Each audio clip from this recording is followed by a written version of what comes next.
فيلمنا بيبدأ مع شخص اسمه ليفون اللي بيكون في طريقه لشغله في موقع البناء. وما بيوصل هناك بيرحب بكل العمال وبيقول لهم ركزوا في شغلكم كويس جدا عشان المكافآت تنزل لكم في ميعادكم. فبيبعت واحد من العمال يشتري له فطار وبعدها بيدخل يقعد في مكتبه وبيكون موجود مع أصحاب الشركة اللي هو شغال فيها. فبيشوف هناك جيني بنت صاحب الشركة وبيظهر إنها بنت طيبة جدا وبتحب كل اللي حواليها، وكمان بتعامل ليفون بطريقة كويسة جدا هو كأنه مثلا واحد من عيلتها. بعد شوية بقى بيسمع ليفون صوت موجود في الموقع، فبيطلع من المكتب وبيتصدم لما بيشوف عصابة بيهجموا على واحد من عماله وبيضربوه. فبيتدخل ليفون وبيضربهم وبيقدر يخلص عليهم كلهم وبكل سهولة. فبتشوفه جيني وهو بيتخانق وبتروح تتكلم معاه، فبيضطر ساعتها انه يحكي لها على الحقيقة. فبيقول لها انه كان جندي سابق في الجيش لكنه ساب الجيش ده من بدري عشان يركز مع شغله، وكمان عشان يربي بنته الصغيرة اللي بيكون اسمها ميري لانه بيحبها جدا ونفسه يعوضها عن امها اللي خلصت على نفسها من فترة. وبنعرف ان امها اصلا كانت مصابة بالاكتئاب والاكتئاب ده تملك منها. وما بيخلص ليفون شغله بيروح لبيت حماه جوردن، وده عشان ياخد بنته ماري اللي بتكون عايشة مع جدها. وما بيوصل هناك بيكتشف ان حماه عامل حفلة لماري بمناسبة عيد ميلادها، فبيفرح لها جدا وبيطلب منها تتحرك معاه. وفجأة بيوقفوا جوردن وبيكلمه بعصبية وبيقول له انت شخص فاشل لان هو السبب اصلا في خسارة مراته لحياتها، وكمان مش قادر يهتم ببنته ولا لاقي لها بيت عدل تعيش فيه زي الناس، ده حتى هو نفسه بينام في العربية بتاعته. فبيتعصب ليفون جدا وبيكون عاوز يضربه لكنه بيمنع نفسه على اخر لحظة. فبياخد بنته معاه عشان يمشوا من المكان ده بسرعة.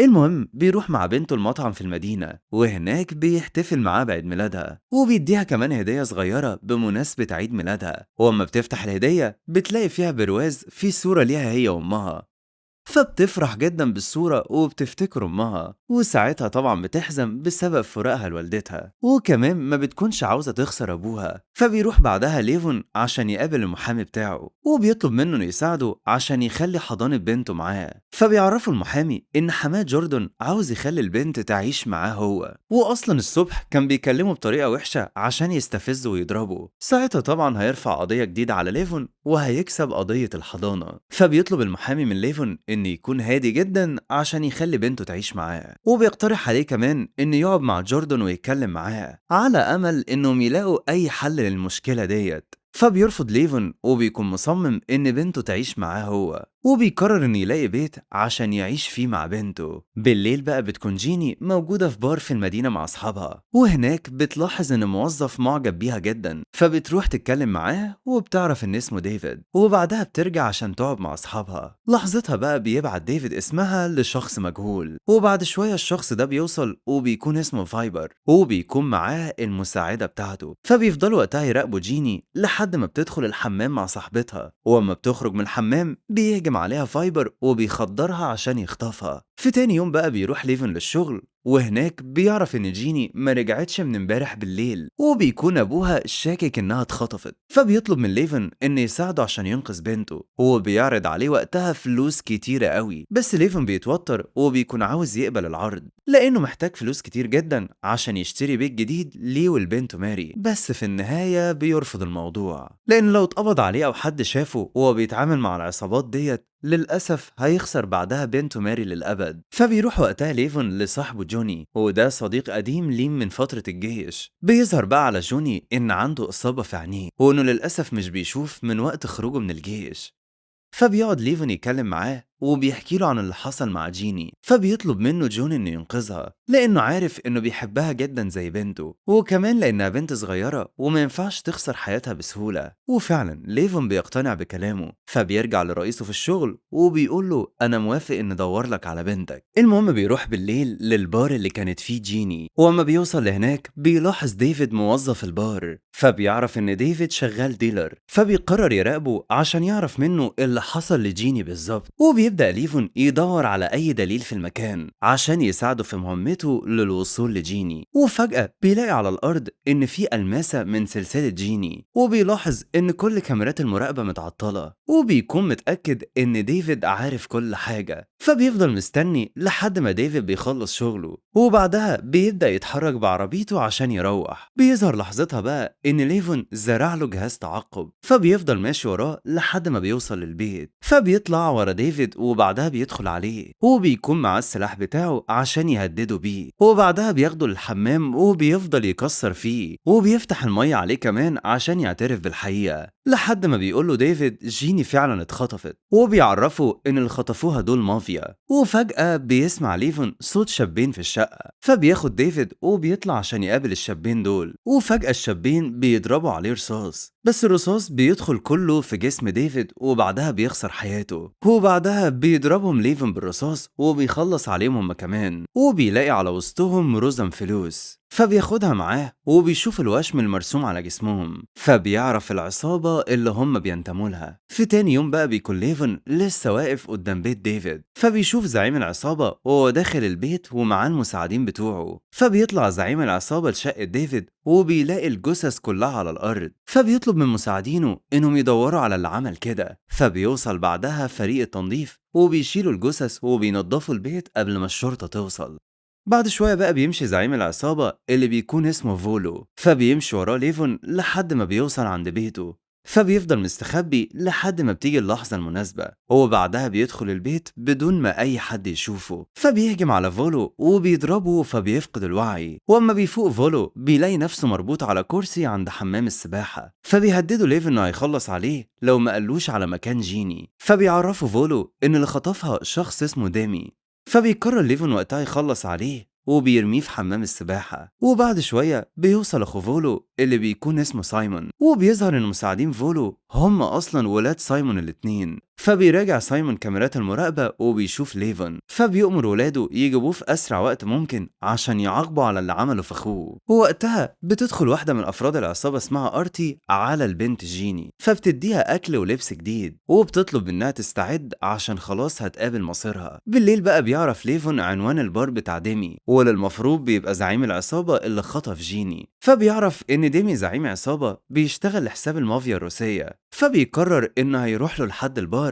عشان يعرف منه مكان جيني، وما بيكونش مهتم بأي حاجة ممكن يشوفها هناك. وما بيوصل لهناك بيفضل قاعد في البار لحد ما أرتي بتشوفه في كاميرات المراقبة، فبتبعت واحد من أفراد العصابة عشان يقعد جنبه. وبيكتشف ليفون إن ده واحد من أفراد العصابة، فبيديله فلوس عشان يوصله لزعيمه لأنه عاوز يتاجر في الممنوعات زيهم. فبياخدوا فرد العصابة دوت وبيروح بيه عند الزعيم اللي بيكون اسمه دوتش، فبيعرفوا ليفون ان هو بيتاجر في الممنوعات لكنه عاوز يشتري كميات كبيرة جدا. فبيقول له دوتش ان زعيمه هو اللي بيبيع الكميات الكبيرة دي بنفسه، وبيكون شاكك فيه كده ان هو من الشرطة. فبيؤمر رجالته انهم يضربوه، وبتبدأ بقى معركة طويلة بين ليفون وافراد العصابة، فبيهزمهم ليفون بكل سهولة. وبعدها بيتكلم مع دوتش وبيقدر يقنعه انه تاجر ممنوعات زيهم. فبيقول له دوتش على مكان عشان يتقابلوا فيه تاني يوم. في تاني يوم فعلا بيروح ليفون لمطعم في المدينة، فبيقابل هناك أرتي وبيديها شوية فلوس، فبتديله تليفون صغير وبتعرفه انه هيقابل دوتش وزعيمه تاني يوم، وده عشان ياخد البضاعة اللي هو طلبها. المهم ليفن بيمشي وفي الطريق بيتصل بيه دوتش وبيعرفه ان البضاعة موجودة تحت كرسي عربيته. فبيكتشف ليفن ان افراد العصابة حطوا له البضاعة تحت الكرسي وهو موجود في المطعم.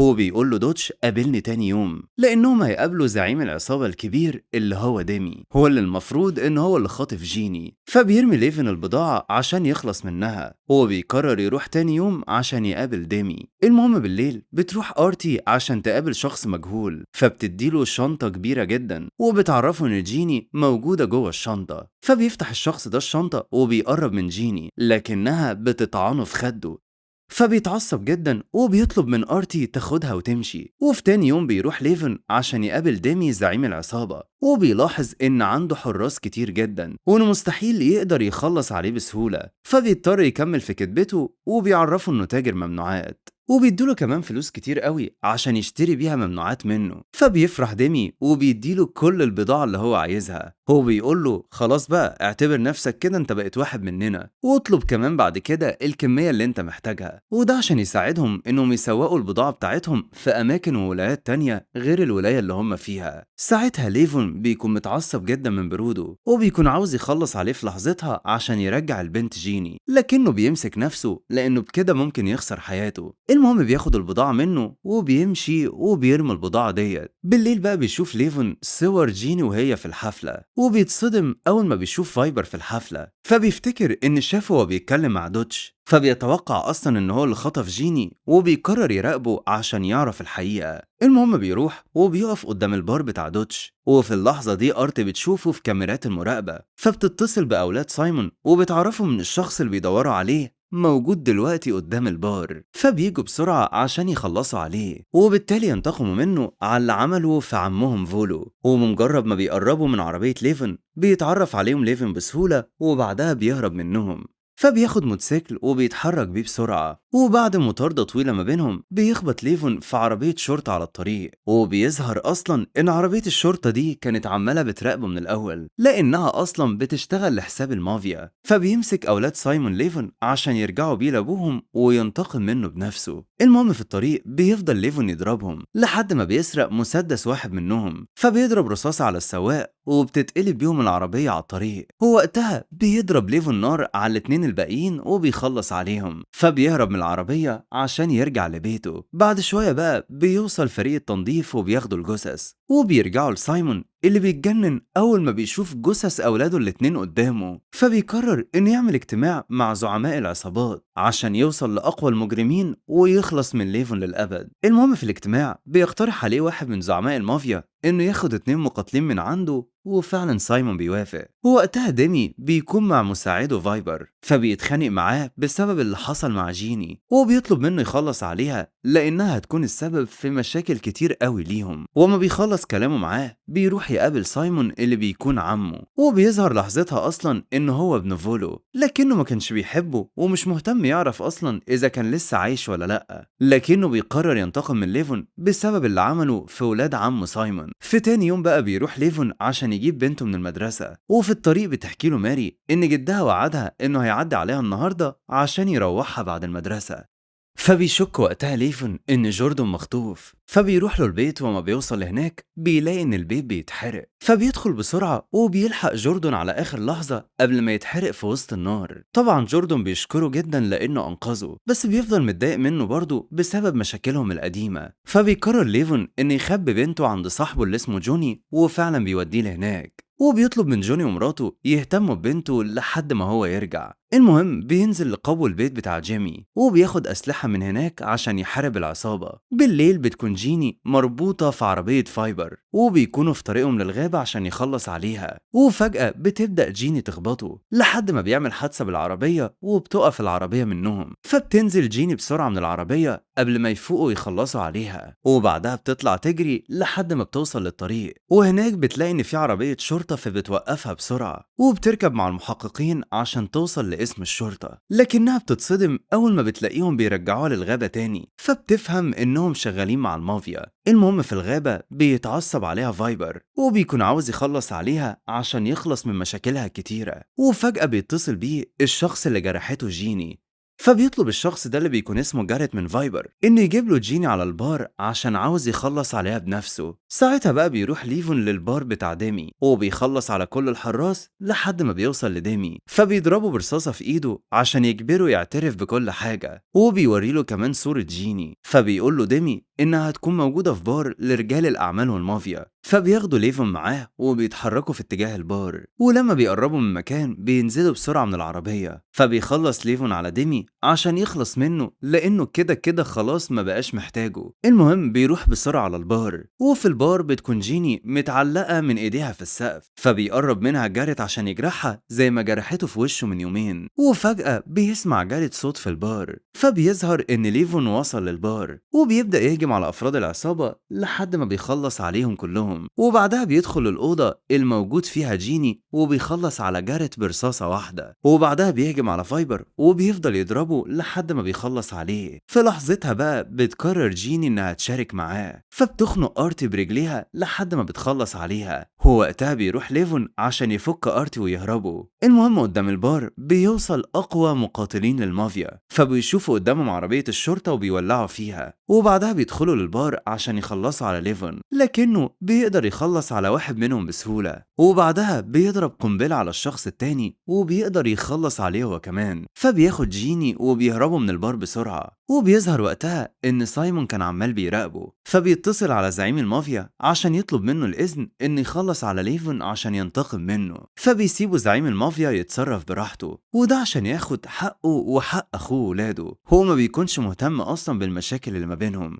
المهم في تاني يوم بيوصل ليفون لبيت جيني، فبيرجعها لأهلها بعد ما أنقذها من العصابة، وبيروح بعدها لبيت صاحبه جوني، وده عشان ياخد بنته ماري من هناك بعد ما طبعا كسب فلوس كتير قوي في العملية ديت، وأخيرا هيقدر يشتري البيت، وده عشان يعيش فيه هو وبنته ماري، وكمان يكسب الحضانة من حماه. وبيخلص فيلمنا على كده. وطالما وصلت لحد هنا فانت من المتابعين المميزين، يا ريت تعمل لايك وسبسكرايب للفيديو عشان تساعدنا ان فيديوهاتنا تنتشر في الفترة الجاية. وما تنسوش يا وحوش، كل يوم فيلم الساعة 9. مع السلامة.